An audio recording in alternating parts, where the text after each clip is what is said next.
सृष्टि संचार के लिए दो कलाएं होती हैं।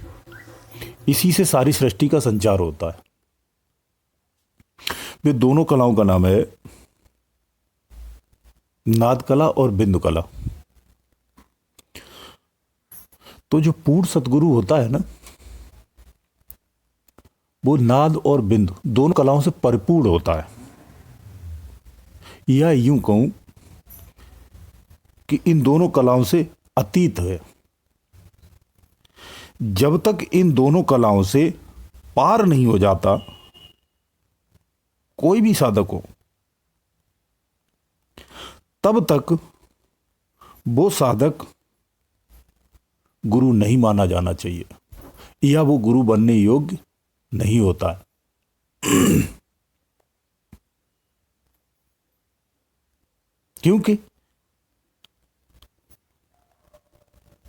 क्योंकि न ऐसा गुरु अपनी शरण में आए हुए का कृतार्थी कर सकता है, ना ही उसका कल्याण कर सकता है। क्योंकि जब तक रूह जागृत नहीं हो जाती तब तक गुरु होने का अधिकारी नहीं होता है। ठीक है ना? मैंने देखे हैं कुछ लोग ऐसे ही। तो सुबह जो चर्चा चल रही थी, मैं वो इसीलिए बोल रहा हूं आपको। ये बात इसीलिए आ गई, तो मेरे दिमाग में थी, तो मैं इसीलिए आपको बोल रहा हूं। तो जो सतगुरु होता है वो नाद और बिंदु दोनों कलाओं से परिपूर्ण होता है, और इसके अतीत के बाद, इसके परे ही जो जाता है वही गुरु बनने के योग्य होता है। कुछ पुरुष अपनी वंश परंपरा को ही गुरु परंपरा मान बैठते हैं, परंतु ये वंश परंपरा स्थूल जड़ है, और गुरु परंपरा एक विलक्षण जो होता है ना, जैसे वो रुद्र है, जो सारे सूक्ष्म शरीर में पूर्व की अपेक्षा परिवर्तन ला करके नाना प्रकार के संदेहों की प्रवृत्ति कर देती है।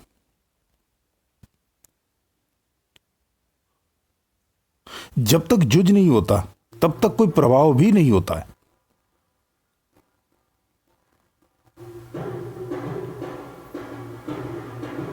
वो गुरुबलय होकर के केवल रूह रह जाता है, वही पुरुष जीवों को पार करने में समर्थ होता है। यदि कोई कहे कि मैं गुरु का पुत्र हूं इसलिए गुरु हूं, इस प्रकार का कोई भी जजमान, कोई भी साधक गलत है। इस प्रकार तो जज का बेटा जज होना चाहिए, कमिश्नर का बेटा कमिश्नर होना चाहिए। तो ऐसा नहीं है ना। क्यों? कमिश्नर का पुत्र तभी कमिश्नर बन सकता है जब उसके पास शिक्षा होगी, बिना शिक्षा के नहीं बन सकता है।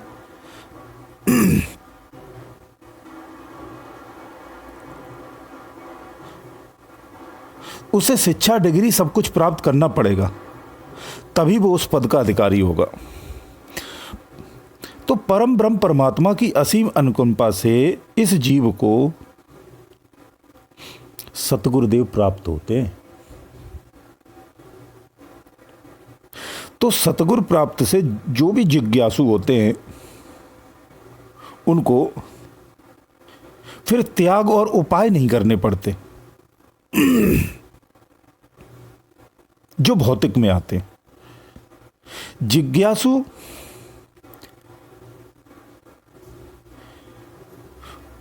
उस सतगुरुदेव के दिए हुए नियच्छर प्रसाद से ये जीव प्रथम ब्रह्म को प्राप्त होता है, जो वेद वर्णित है। उन्हीं की कृपा से नियच्छर में प्रवेश होता है। प्रवेश होने पर ही प्रथम श्रेणी जीव आत्मा और परमात्मा की एकता कर देती है। यहीं पर विज्ञान की प्राप्ति होती है।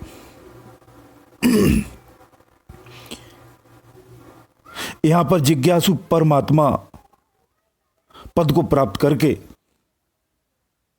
सर्वज्ञ हो जाता है। प्रथम श्रेणी के जो साधकों को पहले इसकी अनुभूति होती है, हैं? ठीक है, उसके बाद इसकी उपलब्धि भी होती है, उसके बाद धीरे धीरे धीरे धीरे धीरे धीरे अपनी स्थिति को प्राप्त होता है। यही मानव जीवन की अंतिम पराकाष्ठा है। अनुभूति के बाद उपलब्धि में ज्ञान स्रोत खुल जाता है, जिससे साधक कुछ काल के लिए पागल सा भी हो जाता है और भौचक्का रहता है। उसे लगता है ये क्या है, अचानक से देखता है तो वो विचलित होता है। ऐसी स्थिति आती है, जैसे कि अभी हमारे बलबीर की आई थी। क्यों बलबीर? अब ठीक हो?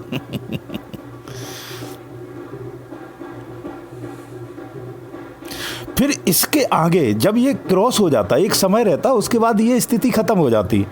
फिर जब आगे चल करके अपनी स्थिति में पहुंचने पर, वापस अपनी स्थिति में पहुंचे पर वो सर्वज्ञ हो जाता है। क्या हो जाता है? ज्ञानवान, विज्ञानवान हो जाता है। ज्ञान के बाद ही विज्ञान है ना। तो अभी हम जैसे बात कर रहे हैं, ये सारे लोग देख रहे हैं या सुन रहे हैं, ये क्या है? ये जो परिसीमा क्या है की है? ज्ञान की परिसीमा है। गुरु और चेला, शिक्षक या शिक्षिका या उसका छात्र, माता पिता पुत्र, ये जो परिपाठी है या जो संसार है, इसमें जो भी रिलेशन है, वो ये परिसीमा जो आती है वो किसकी? ज्ञान की सीमा आती है। ये ज्ञान की परिसीमा। हम अभी बैठे, आप सारे सुन रहे हो, तो ये क्या है? ये ज्ञान का परिक्षेत्र है। तो पहले ज्ञान का परिक्षेत्र, और इसका उद्देश्य क्या है? विज्ञान। कौन सा विज्ञान? अदृश्य विज्ञान। वही तो महाविज्ञान है। ये भौतिक में नहीं, महाविज्ञान जो अदृश्य है। तो विज्ञान को प्रमाण की आवश्यकता नहीं होती है, ज्ञान को पड़ जाती है कभी कभी। अगर कोई बहुत उद्दंडी और मूढ़ स्वभाव का व्यक्ति है तो स्वीकार नहीं करता है, या किसी की विचार बहुत कटु है, वो नहीं स्वीकार करता है, सहज से स्वीकार नहीं करता है, तो वो प्रमाण मांगता है। वो बौद्धिक क्षेत्र में आता है। तो जो ज्ञान है वो बौद्धिक प्रवृत्ति का ही है ना। हम बौद्धिक रूप से स्वीकार करेंगे ना पहले तो, बुद्धि का विषय है। लेकिन इस ज्ञान के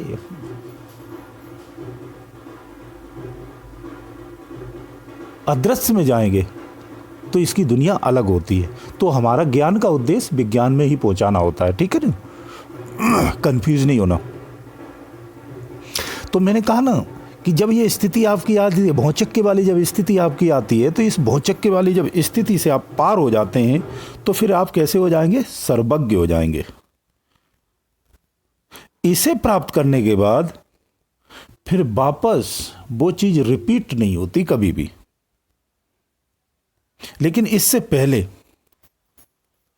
जो हमने पहली और दूसरी अनुभूति बताई थी ना, या भी दूसरी 2 कक्षाएं बताई थी ना, उनमें बार बार माया का आना जाना रहता है। उसमें माया का राज्य होता है, वो दोनों माया के सानिध्य में होती हैं। उसमें कुछ चीजें रिपीट भी हो जाती हैं, हट भी जाती हैं, फिर आ जाती हैं। ऐसी दशा में वो अपने जो ज्ञात तत्व है ना, ज्ञान तत्व है, याददाश्त है, उसको भूल बैठता है और अज्ञानता से लोक कार्य में अपना कर्तव्य मानकर और करने लगता है। जागृत सृष्टि का परोपकार करके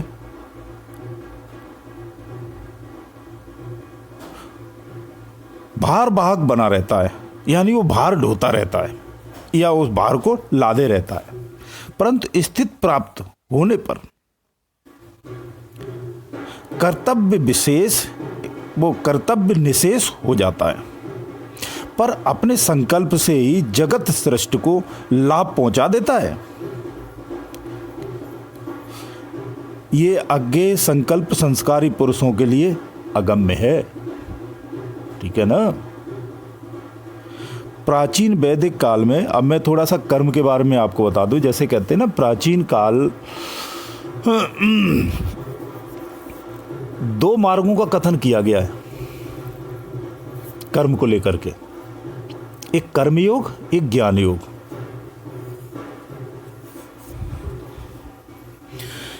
तो वैसे मैं कर्म के बारे में पहले बता चुका हूं, फिर भी एक शॉर्ट में तुम्हें बताता हूं। कुछ लोग अभी आज नए भी आए हैं।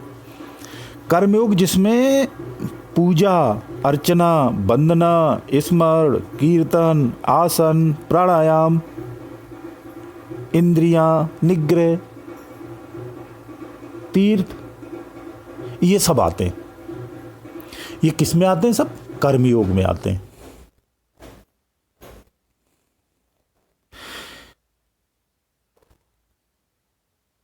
कर्मयोग से केवल अंतःकरण की शुद्धि होती है। यानी जो हमने चीजें आपको बताई हैं कर्मयोग के माध्यम से, जो अध्यात्म कर्म उनकी बात कर रहा हूं, है ना। तो इनसे केवल हमारा क्या होगा? एक अंतःकरण शुद्ध होता है। इसीलिए मैं आपको बोलता हूं, जो साधक है ना, जो साधना करना चाहते हैं, पहले दिन से देखा और शुरू हो गए, ऐसे नहीं। पहले अपनी मानसिक स्थिति को परिपक्व करिए आप। तो हमें कर्म कांड में ही आना पड़ता है।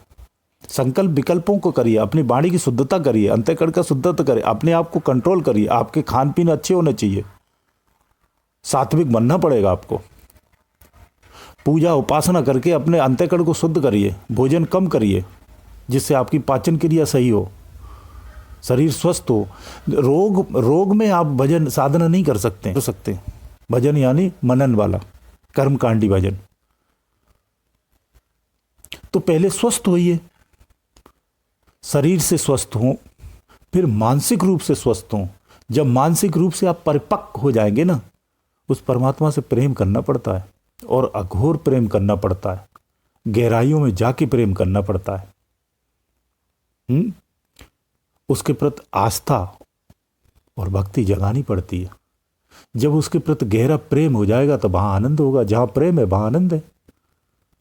तो इसलिए हमें पहले मेंटली प्रिपेयर्ड होना बहुत जरूरी होता है। किसी भी साधना को करने से पहले, वो कोई भी साधना हो, उससे मेंटली प्रिपेयर्ड होना जरूरी। और मेंटली प्रिपेयर्ड के साथ साथ हमें पूरा उस क्षेत्र का ज्ञान होना चाहिए। एक एक चीज पता होनी चाहिए, कोई डाउटफुली चीज नहीं होनी चाहिए। फिर उस साधना पे आप जोड़ेंगे, निश्चित रूप से आप सफल होंगे। कोई 1% भी कहीं विफल होने के चांसेस ही नहीं है।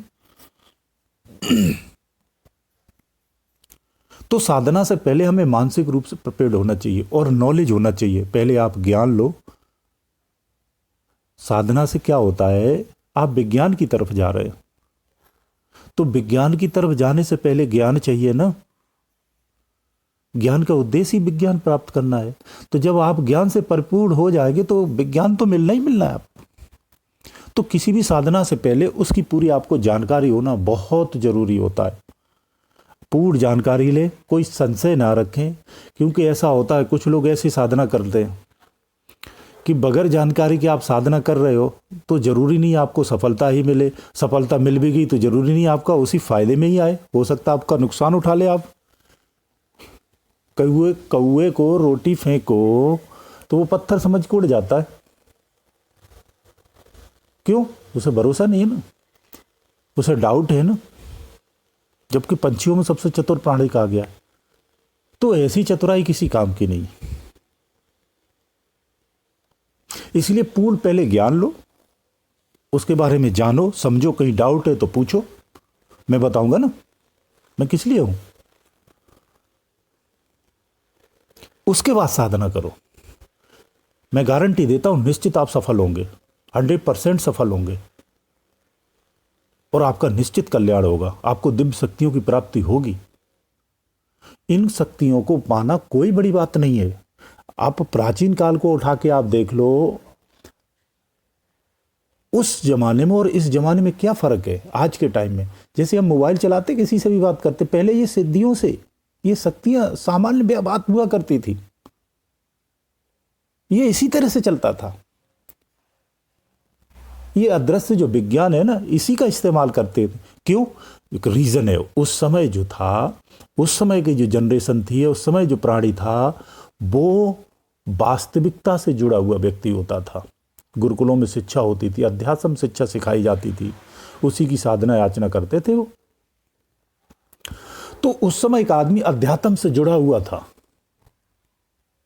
तो उसके लिए नॉर्मल बातें होती थी। आज का व्यक्ति भौतिकवाद से जुड़ा हुआ है, तो अध्यात्म उसके लिए ना के बराबर है। और कोई अध्यात्म में चलता है, कोई कार्य कर देता है, तो ये भौतिकवादियों के लिए वो चमत्कार होता है, पैरों में पड़ा घूम रहा है, जय हो गुरुदेव की, फलाने की जय हो, जय हो, को वो भीड़ लगती है, फिर अगरबत्ती और फिर पता नहीं क्या क्या होता है। मैं नहीं जाना चाहता हूँ चीज़ों पे, फिर बात बढ़ जाती है। तो वो संसारियों के लिए चमत्कार हुआ ना, तो क्यों? अज्ञान है ना, तो आपके लिए चमत्कार होगा ही होगा वो, जबकि ऐसा कुछ भी नहीं है। वो सामान्य सी घटना है, वो होती है, वो अपना स्वभाव है, वो तो होता ही है। अज्ञानियों के लिए वो चमत्कार हो जाता है, ज्ञानी के लिए वो सामान्य बात है।